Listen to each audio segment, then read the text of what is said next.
നമസ്കാരം. മാസ് കിച്ചൻ്റെ പുതിയൊരു എപ്പിസോഡിലേക്ക് എല്ലാവർക്കും സ്വാഗതം.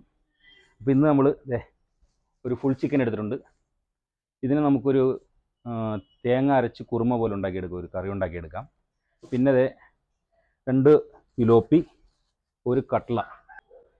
ഓക്കെ, നമുക്കപ്പോൾ ആദ്യം ചിക്കൻ ഒന്ന് കട്ട് ചെയ്ത് പീസാക്കി എടുക്കാം.